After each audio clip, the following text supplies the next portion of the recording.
Bonjour à tous. Aujourd'hui, j'aimerais juste parler de la flexion dans les bras lors du swing de golf. À l'adresse, le bras gauche reste relativement tendu alors qu'il y a un peu de flexion dans le bras droit.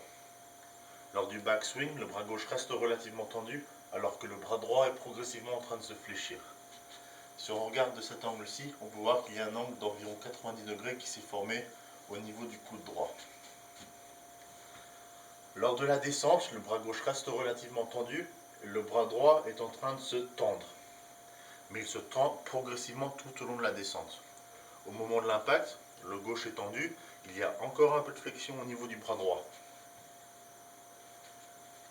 C'est seulement une fois que la balle a été frappée que les deux bras seront finalement droits les deux en même temps, jusqu'à la période d'extension maximale, puis enfin les deux bras vont fléchir légèrement afin d'absorber la vitesse de la tête de club.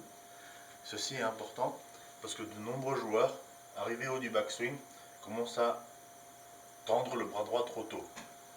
L'effet que ceci a est d'emmener la tête de club le plus loin possible de l'épaule gauche, ce qui fait que le rayon du swing devient trop important trop vite. La conséquence de ceci est que le joueur frappe le sol avant la balle et que son approche devient extérieur-intérieur, ce qui mène au slice. Pour les meilleurs joueurs en général, une faute qu'ils ont tendance à faire, c'est arriver au haut du backswing, ils commencent à fléchir le bras droit de plus en plus, ce qui leur permet de frapper le plus en avant sur le sol, mais qui a aussi l'effet d'envoyer le chemin du club de plus en plus vers l'extérieur, ce qui peut mener au hook.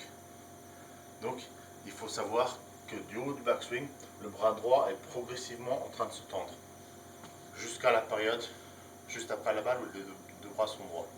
Mais le bras droit ne sera pas droit avant cela.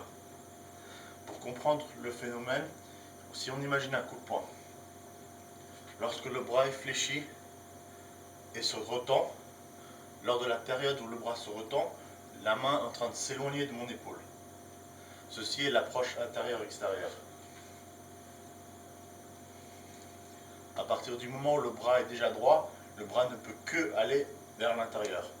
Il ne peut pas s'éloigner de moi davantage. Ceci est l'approche extérieure-intérieure, le slice. Donc pour récapituler, bras gauche tendu à l'adresse, un peu de flexion dans le bras droit. Tout au long du backswing, le bras gauche reste tendu, le bras droit est en train de fléchir. Lors de la descente, le bras gauche reste tendu, le bras droit est en train de se tendre, mais il ne sera pas tendu jusqu'à après l'impact. Période où le club est parallèle au sol,